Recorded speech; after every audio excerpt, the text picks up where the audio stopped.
Okay, here we go, folks. This is going to be part two. Um, I'm going to start by playing the same break that I ended the last one with and then pick up from there. Do. This podcast is sponsored by AlexEmzilla.com. Alex Emzilla is great. It's on YouTube and it has lots of fun videos. Alex Emzilla is awesome and great. I love his videos, and they are obviously better than Curmudgeon's Corner. Well, they're funnier. They're more interesting. And frankly, he seems at least a little smarter than either of the hosts of Curmudgeon's Corner. Honestly, it's ridiculous how endlessly talented and phenomenal Alex Emzilla is. That's how great his YouTube channel is. AlexMXELA.com. Yes. Do. And so we are back. It is now Sunday, October 20th at just before 17 UTC as I'm starting to record this second segment. So the plan here, I'm going to do the election graphs update for this segment and talk about polls and polling and where things look and blah, blah, blah, blah, blah. Although, to be honest, we're kind of in the same situation we have been, but I'll talk about it in more detail. And then in the next segment, I'll talk about everything else in terms of how things are going and what's going on in the race and all this kind of stuff. So poll-wise, first of all, right after I published last week's show, I did an election graphs update. I ended up, I put in a place, what I do, I'll start the blog post and I'll put in a tentative title, and then I'll actually do the blog post when I pull, and as part of that, I'm pulling all the data. I'm looking at which states moved which way since the last blog post, all of this kind of stuff. And then I put it, I write a sort of TLDR summary at the very top. And then, which I don't write that summary until after I've done the analysis, in case the analysis gives me something different than my impression. And then I should go back in and change the title of the post too. But I forgot that. So I had put in the tentative title "Bad Week for Harris," because my overall impression prior to pulling all the data is it had been kind of a bad week. But in reality, when I pulled the data, it was very, very mixed. The tipping point moved by 0.1%, and it actually moved towards Harris.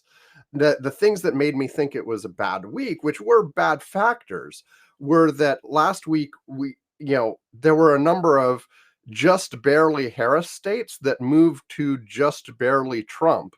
And so, that was movement away from Harris, and it left a situation with there were no weak Harris states left at all. There were no states when I did that last update that were between a tie and Harris up by 5%. Those had all been emptied out. Those had all gone to Trump. That seemed bad. But when I did all of the analysis, it looked, well, like I said, the tipping point moved by 0.1%, and that 0.1% was towards Harris. And the win odds were all roughly the same. It ended up being kind of a flat week. So I realized I hadn't changed the title after I hit publish. And at that point, the permalink is set. The URL is set. There are ways to change it, but you break those permalinks. So I just added a question mark to the title. Bad week for Harris, ? Without changing the text of the post itself, which is kind of lame, because really it should have been, a flat week, and with everything still in the where we are right now, and I'll get to the changes in the last week momentarily, but for a long time now, it's been, hey, it's too close to call. we are within the zone where polling can't tell you the winner. It is reasonably possible that Harris will win by a decent margin. It is also reasonably possible that Trump will win by a decent margin. At the very moment, last week and also this week, if you just give every state to whoever's ahead by even the tiniest amount in my averages, it gives a slight narrow advantage to Trump. And in my probabilities, it gives an even bigger advantage to Trump just simply because my probabilities are based on looking at the last 4 election cycles and how have the polls been off in the last 4 election cycles. And more often than not, they have underestimated Republicans. So my odds are essentially based on, okay, we're probably going to underestimate the Republicans again. There's a chance that we won't, but we're probably going to underestimate the Republicans again, which gives a little bit more of an advantage to Trump than, other folks who give odds give it much closer to 50-50 than I do at the moment, because I'm assuming we're going to underestimate Republicans again.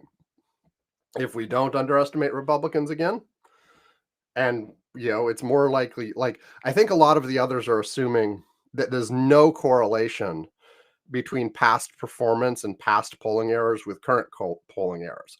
So they assume there can be polling error, but they assume that we have absolutely no idea which way that polling error will go. Whereas I assume that it'll be like previous years, and on average, previous years have underestimated the Republican. We won't know who's right on that until we count things. And honestly, as I've said on this show before, I personally think there are a lot of signs that the polling is actually going to underestimate Harris this time. There are a lot of reasons to think that, but I'm not going to put my thumb on what my models are doing. I'm basing it off the data, basing it off previous elections.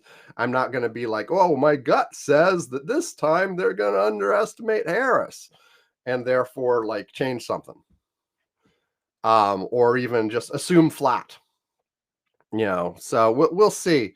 But I actually feel like election graphs is, I don't know. I don't know. I feel like I personally am more optimistic than what election graph says. But as I keep saying over and over again, I don't want to my gut is not something I'm necessarily going to trust here. I'm going to be like, look, if things are like previous years, to really feel confident about being ahead, Harris has to have a decent lead in all the swing states, not just be tied in all the swing states. And essentially that's where we are. So now, since last week, we've had a bunch of polls. And as I am, let's see, what we're down to. As I'm recording now, we're down to 16.3 days between polls. Days before polls start to close. And by the way, the 16.3, I also checked, double checked the polling close times, and I'm regretting a little bit my choice of where I set this, when I set the site up a while ago, and I've debated changing it. I have it set to the end date is 23 UTC on election day. And the thing is, polls do start to close at 23 UTC, but no full states close until 0 UTC, an hour later. So I've been stressing over the fact that, hey, I should have had the end date set all this time to 0 UTC rather than 23 UTC, because that's when full states start to close, as opposed to just partial states. And really, if you're talking about partial states, you have a whole day earlier with not quite a whole day, but 18 hours earlier or something, when Dixville, Notch, and all of those little towns start to close. But anyway, I'm keeping it how it is. My site, again, is set up stupidly. If I wanted to change that date, I have to change it in 20 or 30 different places, and it would be easy to miss one. And I know this is stupid. Like it should be one place, and then everything else picks it up from that place. But no, I had to be stupid. It's in like 23 different places because it's all like historical. It was put there when it was, and I never standardized it and blah blah. Whatever, Um, and it is when the first like major sections of states close. It's what can I say? It is what it is. I mean, look, do I still have the map? Yeah, I have the map. So here it's 23 UTC, by the way, is going to be oh, and also there was effect of like they changed when savings time would be, but savings time is still before election night, so it didn't actually affect this. The first things to close at 6 p.m. Eastern, which is 23 UTC, are most of Indiana, but not all of Indiana, and the eastern half of Kentucky. Those are going to be the first two things to close. But they won't give results for either of those states until the entire state closes an hour later at 7 p.m., which is 0 UTC. And then at 7, we've got like Vermont, Virginia, Indiana, Kentucky, South Carolina, Georgia, and Florida. So we'll start to get an indication for real then. Anyway, how did I get a tangent? I was talking about like stuff for this week. Hold on. Yeah, here we go. Blah, blah, blah. Okay. Stuff for changes in the polls this week. Basically, the bottom line of what happened is some of those states that had gone on over from just barely Harris to just barely Trump have now gone back. We now have Michigan, Nevada, and Pennsylvania back on the just barely Harris, weak Harris side of things. We still have Trump favored in my averages, just the straight averages, forget the probabilities for the moment, because Wisconsin, Trump still has a lead in Wisconsin by 0.1%. So, and I would suspect that it probably will go back soon. But again, like the theme that we've had all along is so many close states. Right now, under 2% margin in the poll averages, we have Michigan, Nevada, Pennsylvania, Wisconsin, North Carolina. And then we have Georgia at exactly 2% and Arizona at 2.1%. So you can generally throw those in again. So we have the same 7 states: Michigan, Nevada, Pennsylvania, Wisconsin, North Carolina, Georgia, and Arizona, who are all razor thin in terms of polling averages.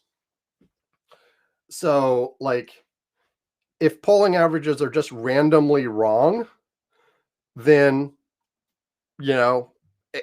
it could go either way. If polling averages are systematically underestimating Trump again, then Trump will win by a decent margin. If polls are systematically underestimating Harris this time, then she will win by a decent margin. And everything in between there is still possible at any point in time. Now, one thing that people had asked a number of times is, well, what about this whole thing with the zone being flooded by conservative pollsters? Are they intentionally trying to manipulate these kinds of averages to make things look more Republican than they would otherwise, to help Trump out? And honestly, I think the answer is yes. I think they are. I did an analysis the other day. Let me see if I can find it. I should have had it ready. But let me get that up for you. Somebody on Mastodon asked the Election Graphs account, well, what about this? Specifically, they were like, what happens when you take out the red wave polls? This was, let's see, somebody titled themselves Trump Chaos Fatigue with handle DEIXIS9 on mastodon.social. Anyway, what happens when you take the red wave polls out. And so what I did as just an example, and probably when I do the next blog post for election graphs, I'll do this again on whatever is now the tipping point state. But I used it, I did it on Pennsylvania, and this was like 3 days ago now, so the numbers would have changed, but just as an example, um, I looked at my polling average, and the election graphs philosophy is to include fucking everything. Include everything we can find, including folks like Rasmussen, who have a known partisan agenda, including folks like Trafalgar, same thing. And then there are others that are less clear, like, maybe there are Republican aligned pollsters, or maybe they're not, and they just but they seem to historically bias towards the Republicans, whatever. So what I did is, because one of the reasons I don't take that into account is I don't want to get into the game of making judgment calls of like who to include or who not to include. Or even more complicated, like try to rate them and weight them differently depending on their accuracy, or do like 538 does and apply correction factors that say, like, this pollster usually overestimates the Democrats, so we're going to apply a correction factor, blah, blah, blah. I just don't want to get into that game. That's like, it's so much putting your, to use the phrase again, putting your thumb on things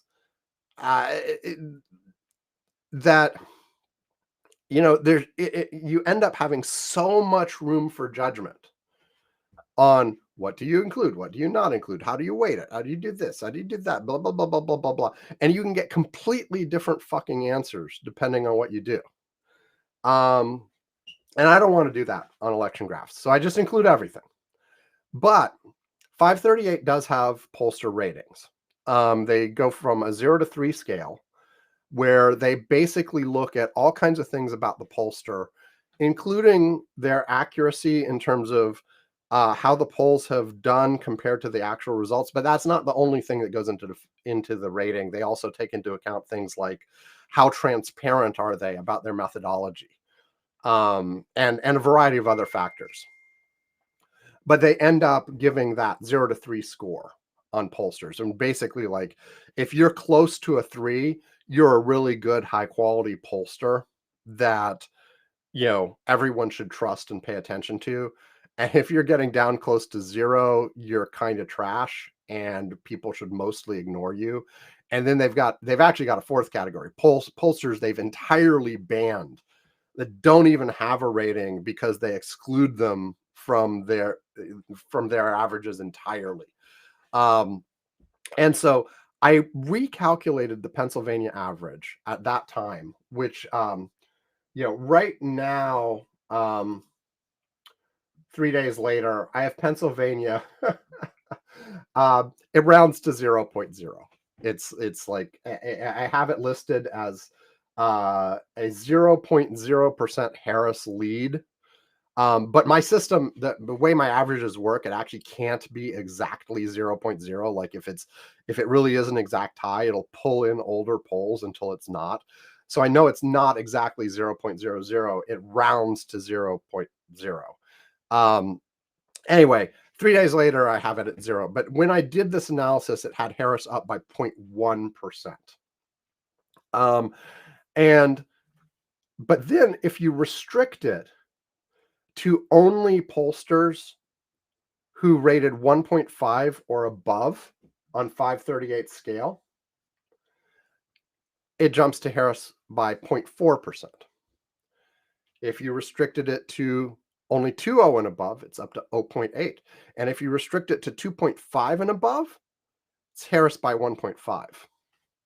So this, for Pennsylvania at that moment in time, ignoring lower quality pollsters without trying to identify, are they specifically like, red wave polls, or, pollsters are clearly like trying to, I shouldn't say clearly, I don't want to impugn people's motives, although I think there's plenty of evidence. If you take out the low quality pollsters, Harris's numbers went up by 1.4% in Pennsylvania on that example. But I think that, like, that's going to vary by state. That's going to vary over time. So like if I do this again, right now the tipping point state is Wisconsin, where Trump is up by 0.1%. If I do that same thing, do I get the same result? I don't know. Eyeballing right now, the latest polls in the mix for that state are Bullfinch, RMG Research, Redfield and Wilton, Patriot Polling, and Rasmussen. Those are the ones that are in my average right now.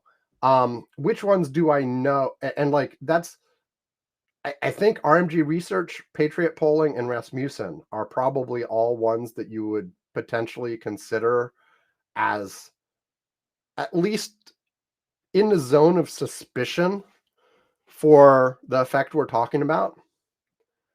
And guess what? First of all, those are 3 out of 5 polls in my average. So they definitely dominate the average. Those are the 3 that have Trump ahead. RMG has Trump up by 1. Patriot Polling has Trump up by 1. Rasmussen has Trump up by 2. The other 2 in the average, Bullfinch, if you average their 2 results, have Harris up by 2.5. Redfield and Wilton have Harris up by 1.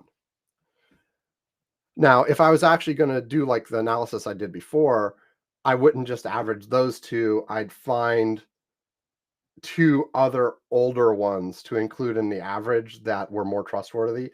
Just glancing through, I think that would be Morning Consult, which has Trump up by 1. And probably Insider Advantage, which has Trump tied. So you would pull in a couple of Trump things, but they would be Trump things that aren't quite as strong as the ones you just excluded. But even when you put all that into place, it's a relatively small difference. It's like that Pennsylvania example where I actually did all the math, it was a 1.4% difference. 1.4% is very small. However, when you've got 7 fucking states that are all at a 2.1% or less margin right now, 1.4% doesn't look that small anymore. It's pretty big. But the thing, and so you have to keep in mind, though, that the actual, all of this is still just coming out to say it's close enough the polls can't tell you the difference. Even with this. Now, could you, like, if I did all my averages with only pollsters that had 2.5 or above on 538 scale, would it be different? Yes. Would it be more towards Harris? I think right now it would be. I haven't done the analysis on more than that one thing on Harris, on Pennsylvania, because that took me a while to do. I was like going through the list of polls on my site and looking up the pollster rating on each one, and then deciding whether to include it or not, and then doing the average by hand and blah, blah, blah.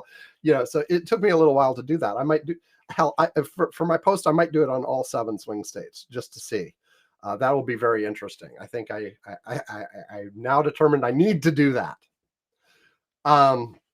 But yeah, it's yes, I think they are doing that. I think they are putting their thumbs, again, the thumbs. And what are you supposed to put your thumb on? Are you putting your thumb on the needle? That's the scales. You're putting your thumb on the scales. That's where that comes from. It's like you're weighing stuff, and you're making it look like you're selling a little bit more than you actually are, or whatever. I've got it. That's thumb on the scales, not thumb on the needle, not thumb on the thing. Thumb on the Thing sounds like a good title for the show, though. Anyway, the tipping point in the last week. One more thing on these pollsters, and that may be intentionally well, more than one thing, that may be intentionally trying to skew averages, because people have been saying they've been flooding the area. Like they've been putting out lots of results from all kinds of different right-wing pollsters, uh, all over the place in all the swing states. And so it's like, well, what's their motivation exactly? Like, because if you're trying to actually figure out what's going to happen in a state, you want to do your damn best to not be biased. You want to do your best to make assumptions that reflect reality so that you can get the best estimate you possibly can of what's going on. But there are other possible motivations.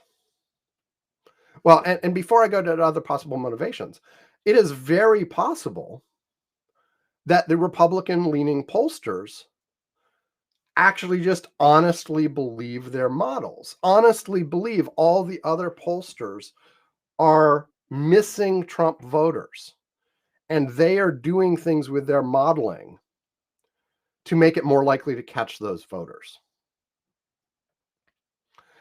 And in both 2016 and 2020, including these right-wing pollsters at the very end of the election,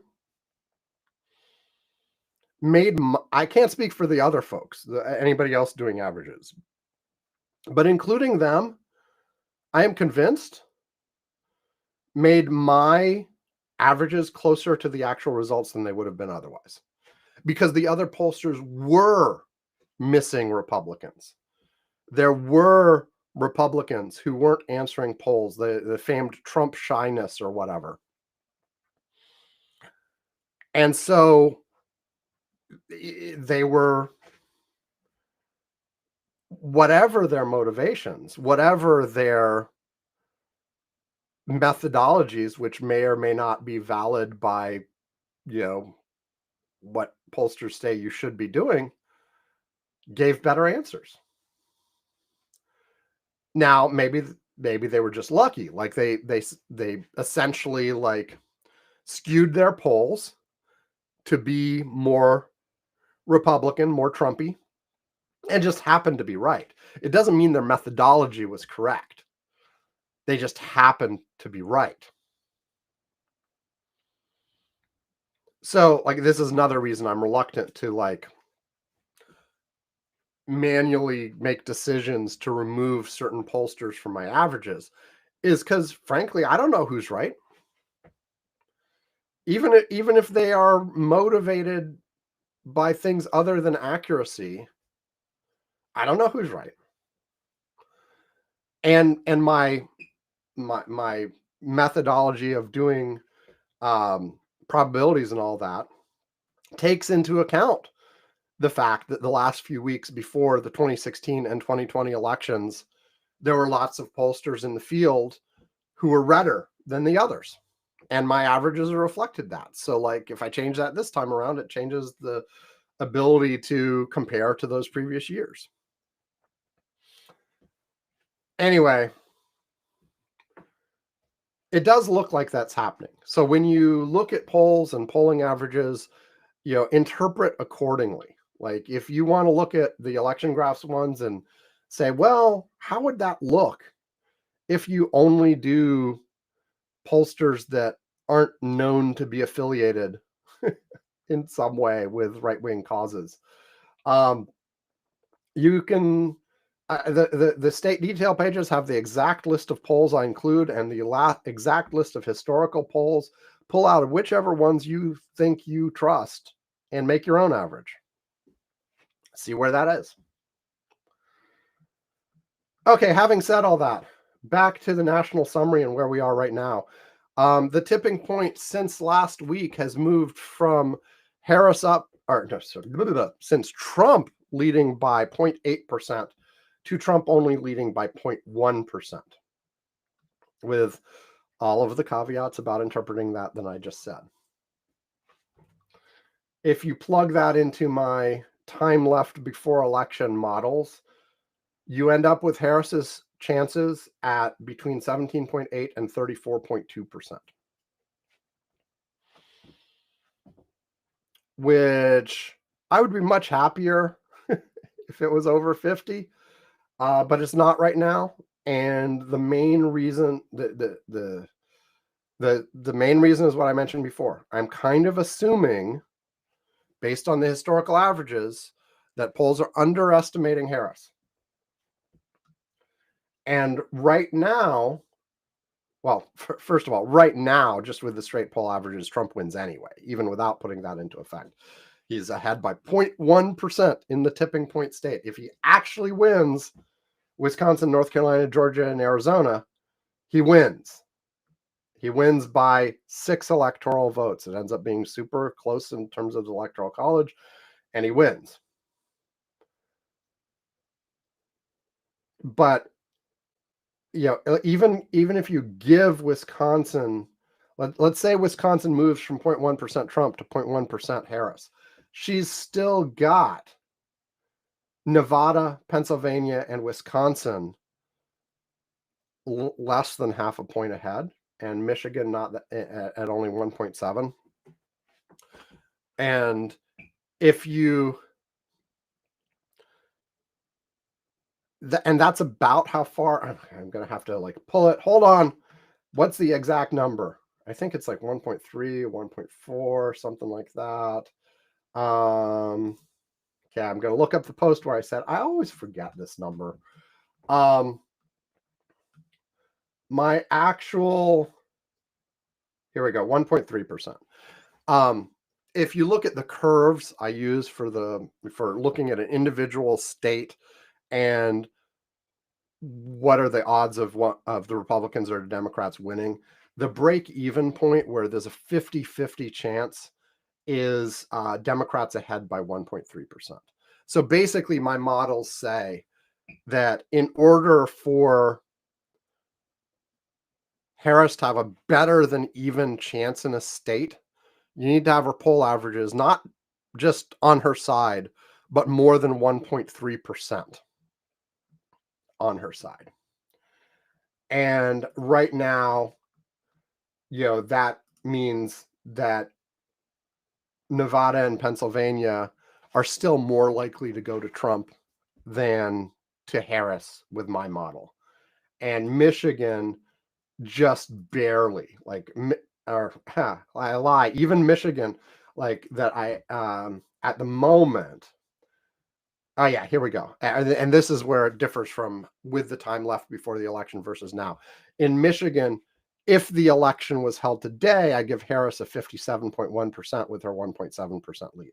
But with 16.4 days left, I actually only give her a 49% chance because there's time for that to change, and historically things have changed in that time. So anyway, look, all of this round and round and round on this just really in the end comes down to we can't fucking tell. There's too many close states. We can't tell. I'm going from, does Trump have a slight advantage to this? Harris have a slight advantage? Either way, it could go either way. If you look at my I said between 17.8 and 34.2%, according to my accounting for time left models. I think and here's my gut that I don't put on the website directly, but I feel like between those two models, reality is probably 70% of the way towards the uniform swing model. So the two models, the independent states model, that's the one that gives 17.8%, assumes that the polling error is completely unrelated in all the states. You could have one state underestimating Harris by 3% and another state underestimating Trump by 3%. And it can all be doing like that. Uniform swing assumes the same polling error everywhere. And so if the quote unquote, the polls are underestimating Harris by 3%, they're underestimating Harris by 3% everywhere. Now, obviously, neither one of those two extremes is going to be correct. It's going to be somewhere in between. I think it's going to be closer to uniform swing, simply because you got the same pollsters that are producing polls in all the swing states. So if they've got some sort of methodological assumptions that produce a polling error, it's likely to be the same in all the swing states. So I think it's going to be closer to uniform swing. Anyway, so let's call it 30%. Let's say Harris has a 30% chance. 30-70 does not mean Harris can't win. 30-70 means that, yeah, maybe, Trump would be slightly favored. But, it's not. I always bring back the average odds that people gave Trump in 2016 were about 14%. So Harris has much better odds now than Trump had 8 years ago. And so you should not be like 30%. Oh no, that's like nothing. And again, that's assuming that poll errors this time will be somewhat like poll errors in the last couple of years, which I think is a reasonable way to do assumptions. If you did not have that assumption, though, most of the 538 and The Economist both have it really close to 50-50. And that's where we are still. And honestly, I'd say 70-30, 30-70 is still effectively a coin toss. It's a weighted coin, but it's nowhere near it's still too close to call. You still would not be surprised by a Harris victory. Hell, a Harris landslide is even still within the realm of possibility. But I'd still much rather actually be ahead. I'd much rather actually be ahead. But as folks have said, if it's within the margin of error, it's within. Let me say that again without if it's within the margin of error, it's within the margin of effort. And I think that's very true. And that's why people are trying hard. And we're going to wrap up this segment about the polls, and then we'll start talking about the non-polling parts of what's going on with the election. And there we'll get into some of the reasons why, I keep saying my gut is that polls are underestimating Harris, related to how the campaign is actually going right now. And so, yeah, we'll talk about that in a minute. Well, a minute for you. For me, I'm going to go off, do some household chores, do some other stuff, maybe get some food. I'm going to do stuff and come back to do another segment later, a few hours later in the day, tonight. I don't know. When I feel like it, I'll get back to you. But for you, it is only this lovely short break. Okie dokie. Here it comes. It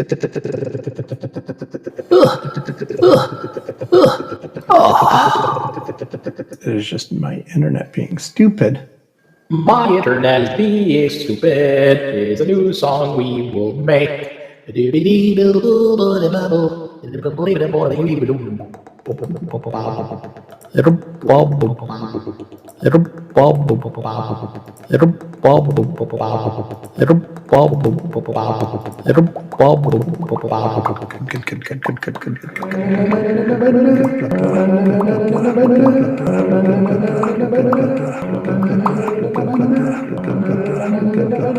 Come on.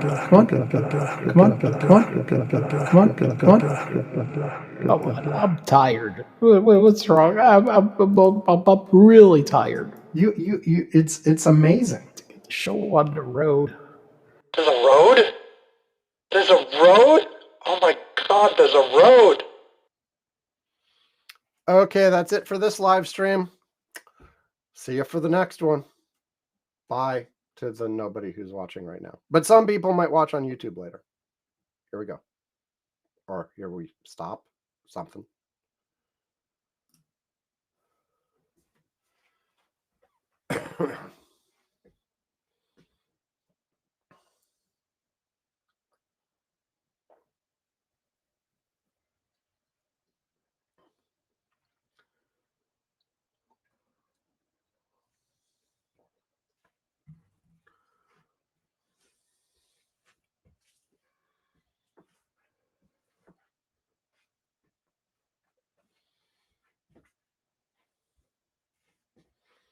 Waiting for it to actually stop after I hit the button.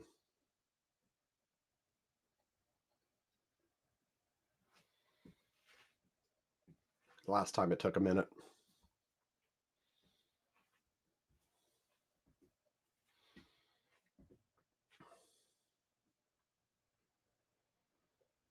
Important to know I shouldn't do anything like super embarrassing during this time period.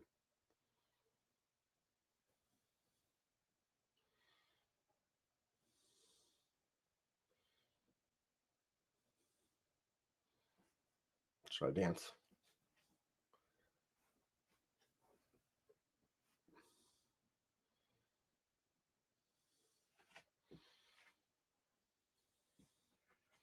I got a haircut. Did you guys notice? Or I guess I had that yesterday already. Whatever.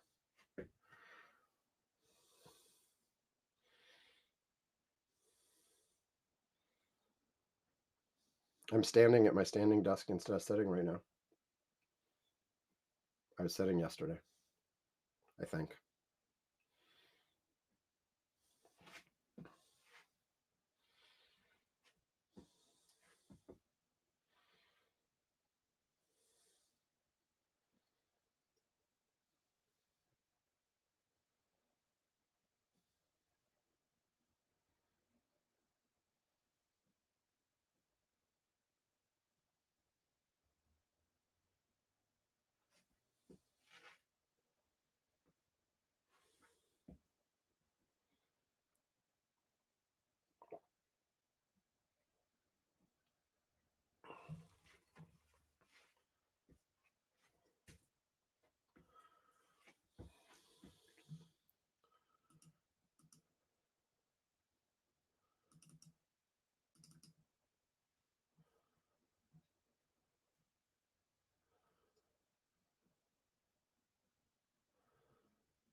Just looking at other random things till it stops. Could just walk away.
Oh my, it's still going? What the hell? Okay, maybe I'm gonna make it like leave the studio too. Like I hit the stop button for recording and streaming, but I'm gonna actually tell it to leave the studio. Then it'll have no choice to stop, right? Okay. You guys just watched me respond to an email. I'm sure it was exciting. Bye.